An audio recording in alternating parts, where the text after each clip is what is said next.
Gengs, apa kabar? Senang sekali berjumpa dengan geng semua. Salam kenal dan salam sukses dari BCNQ. Mari tetap menjaga semangat kita masing-masing, tetap pantang menyerah. Mari terus berbuat kebaikan, ayo terus berburu kesuksesan dan selalu berpikir positif atas apapun yang terjadi di seputar kita. Geng, pembahasan kali ini adalah tentang are you potential? Really? Apakah diri kita potensial? Benarkah demikian? Gengs, di setiap kali saya memberikan pelatihan tentang topik yang bermuatan pengelolaan diri, pertanyaan yang sebagaimana yang ada di judul itu sering saya tanyakan ke para peserta pelatihan. Are you a potential person? Apakah Anda merasa potensial? Atau pertanyaannya saya kembangkan dalam bentuk pertanyaan yang berbeda, tapi sebetulnya esensinya adalah sama. Misalkan, yakinkah bahwa diri Anda memang potensial? Nggak ragu nih bahwa diri Anda potensial. Apakah Anda yakin diri Anda potensial? Padahal lingkungan Anda meragukan potensialitas Anda. Nah, ini adalah pertanyaan yang sejenis pertanyaan pertama sebagaimana yang terlihat di layar monitor. Apa respon para peserta, geng, mendapatkan pertanyaan yang pertama ini? Mayoritas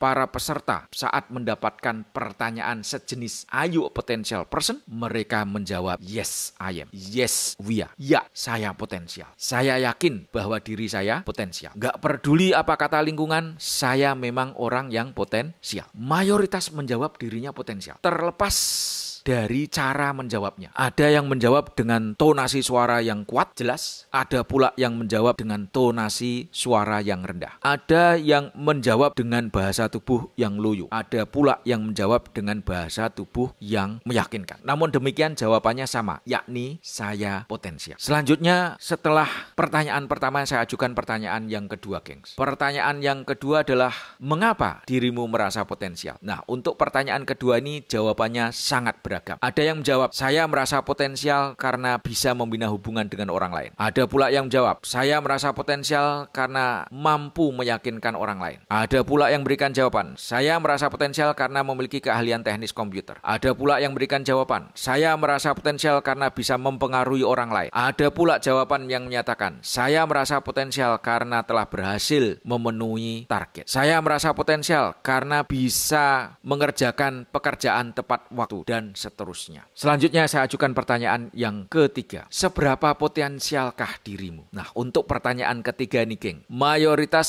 peserta responnya gagap dan cenderung diam. Seandainya memberikan jawaban, jawabannya membingungkan dan ngambang. Seringkali jawabannya itu adalah jawaban yang masih terkait dengan pertanyaan kedua. Hal ini menunjukkan bahwa peserta tidak tahu harus menjawab apa. Gengs, pertanyaan-pertanyaan tentang potensi diri tersebut di atas sebetulnya adalah jenis pertanyaan intrikatif. Pertanyaan intrikatif dan eksploratif tersebut sebetulnya adalah untuk mendalami perspektif tentang potensi diri sendiri, sekaligus potensi manusia sebagai makhluk Tuhan. Sebetulnya, gengs, untuk bisa menjawab pertanyaan nomor ketiga, seberapa potensialkah diri kita masing-masing, kita harus kembali ke diri kita sebagai makhluk yang diciptakan oleh Tuhan yang Maha Kuasa. Gengs, manusia diciptakan itu sebetulnya adalah untuk mengelola bumi, di mana tentunya untuk mengelola bumi ini tidaklah mudah, banyak tantangannya. Apalagi untuk mengelola bumi tidak dalam kondisi sendirian, harus berinteraksi dengan manusia yang lainnya, di mana setiap di diri manusia dikasih nafsu juga. Maka memang sungguh pekerjaan yang luar biasa untuk bisa hidup di bumi. Dan Tuhan begitu maha adil. Saat makhluknya menghadapi tugas yang luar biasa, makhluknya dilengkapi dengan bekal yang luar biasa pula. Untuk manusia, bekal luar biasa yang diberikan itu ada dua, yakni kapasitas otak dan yang kedua adalah kapabilitas fisik. Kemampuan dua bekal ini sungguh sebetulnya tak ada batasnya. Makanya, geng, coba cari, ada nggak yang mengkaji batasan kapasitas otak manusia? Rasanya belum ada. Saking luar biasanya sebetulnya. Demikian juga kapabilitas fisik manusia. Itu adalah kemampuannya luar biasa. Fisik manusia itu kalau dipakai akan menunjukkan hal-hal yang luar biasa. Bagi individu yang suka lari, bisa lari 100 meter itu cuma sekian detik. Bagi individu yang suka melatih kapabilitas fisiknya untuk bermain seni bela diri, maka kemampuan fisiknya juga luar biasa. Bisa loncat di ketinggian, bisa tahan pukulan, bahkan bisa memukul besi hingga patah, dan lain sebagainya. Ini menunjukkan bahwa kapabilitas fisik manusia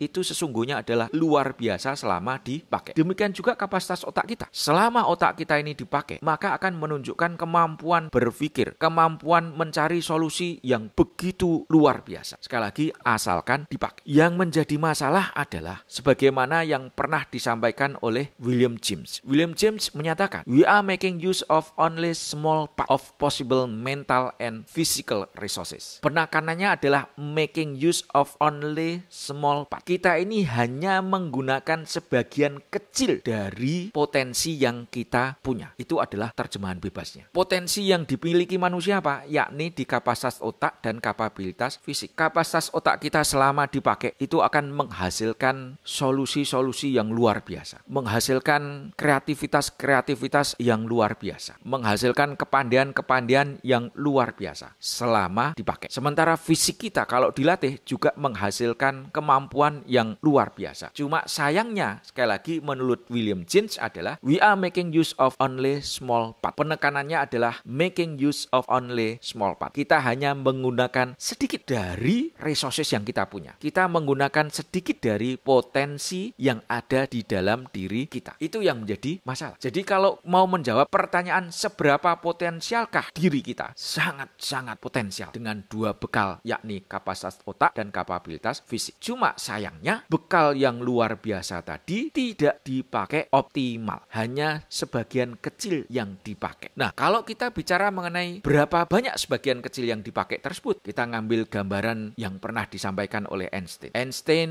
suatu saat pernah menyatakan, saya rasa saya baru memanfaatkan 25% kapasitas otak saya. Gengs, sekelas Einstein menyatakan baru memakai 25%. Lalu sekelas kita pada umumnya berapa persen kapasitas yang kita pakai? Kecil sekali, geng. Ada menyatakan kita ini selama hidup kita hanya memakai kapasitas otak dan kapabilitas fisik kita itu sekitar 10-15%. Dengan demikian bisa disimpulkan bahwa kapasitas otak dan kapabilitas fisik kita itu banyak yang nganggur, tidak termanfaatkan. Pesan moralnya apa, geng? Pesan moralnya adalah setiap individu itu memiliki potensi hebat. Di mana letak potensi hebat tersebut? Yakni ada di kapasitas otak dan kapabilitas fisik. Kehebatan kita itu muncul atau tidak, itu tergantung pada pemanfaatan kapasitas otak dan kapabilitas fisik kita masing-masing. Makanya ada kejadian yang lucu dalam perjalanan kehidupan kita. Ada seseorang yang pada masa sekolahnya selalu ranking tertinggi. Ada pula yang rankingnya rata-rata di kelas ataupun di bawah rata-rata. Bisa jadi itu adalah di antara kita, gengs. Nah, kenapa ada seseorang yang di masa bangku sekolah nilainya tinggi? Jawabannya sangat jelas, geng. Karena otaknya dipakai. Sementara kenapa di antara kita ada yang nilainya rata-rata atau kadang-kadang di bawah rata-rata? Ya karena otaknya sedang dianggurkan, nggak banyak dipakai. Makanya nilainya rata-rata atau di bawah rata-rata. Tapi pada saat otak tersebut dipakai, hasilnya juga mengagetkan. Makanya ada guyonan. Ada di antara kita yang dulu nilai sekolahnya rata-rata atau bahkan di bawah rata-rata, marginal. Namun kita terkaget-kaget di saat menjalani kehidupan yang nyata, ternyata yang bersangkutan malah berhasil, sukses dalam kehidupannya. Kreativitasnya luar biasa. Kenapa? Karena setelah selesai pendidikan yang bersangkutan kapasitas otaknya dipakai. Saat sekolah tidak dipakai. Makanya wajar kalau saat sekolah nilainya jelek. Saat di kehidupan nyata otaknya dipakai, maka berkembanglah inovasi-inovasi yang dilahirkan, akhirnya dia sukses. Demikian juga ada di antara kita yang mohon maaf pada saat sekolah nilainya bagus-bagus, tapi di kehidupan nyata tidak sesukses orang yang lainnya. Kenapa? Ya barangkali pada saat sekolah kapasitas otaknya dipakai. Saat selesai sekolah mungkin lebih banyak dianggurkan, makanya kalah dalam berkompetisi di kehidupan yang nyata. Nah, ini adalah guyonan tapi adalah sebuah kenyataan. Jadi, geng, masing-masing kita ini adalah hebat karena bekalnya sama. Cuma sekali lagi sayang, secara umum kita hanya sedikit memakai kapasitas yang luar biasa ini, sehingga kehebatan kita akhirnya tidak terlihat. Tapi bagi mereka yang memanfaatkan kapasitas otak dan kapasitas fisiknya, kehebatannya akan muncul. Pesan moralnya adalah bekal yang hebat ini harus kita eksplorasi seoptimal mungkin, gengs. Jangan sampai kita biarkan nganggur, karena pada kenyataannya kita seringkali menganggurkan kapasitas otak dan kapabilitas fisik kita. Seringkali kita malas berpikir lebih keras, padahal kapasitas otaknya memungkinkan untuk bisa berpikir keras. Seringkali kita memanjakan diri kita dengan menjalankan sesuatu yang tidak memakai kapasitas otak dan kapabilitas fisik, karena itu yang paling nyaman untuk menikmati kehidupan. Namun itu sesungguhnya sangat disayangkan karena itu memberikan kesimpulan bahwa kita tidak bersyukur kepada Tuhan yang Maha Kuasa. Tidak bersyukurnya dilihat dari perspektif apa? Yakni tidak memanfaatkan kapasitas otak dan kapabilitas fisik. Kalau kita tidak mengeksplorasi kapasitas otak dan kapabilitas fisik, maka sama aja dengan kita tidak mensyukuri apa yang telah diberikan oleh Tuhan yang Maha Kuasa. So, gengs, kalau ada di antara kita yang menyatakan dirinya tidak memiliki bekal luar biasa, maka sungguh amat disayangkan. Pesan moral yang lainnya, gengs. Setiap individu itu dengan bekal yang luar biasa sangat memungkinkan untuk bisa meraih sukses apapun yang diinginkan. Karena sudah dibekali oleh bekal yang luar biasa. Sekali lagi, yang menjadi masalah adalah apakah kita memanfaatkan kapasitas otak dan kapabilitas fisik yang ada di diri kita masing-masing. Gengs, sekali lagi,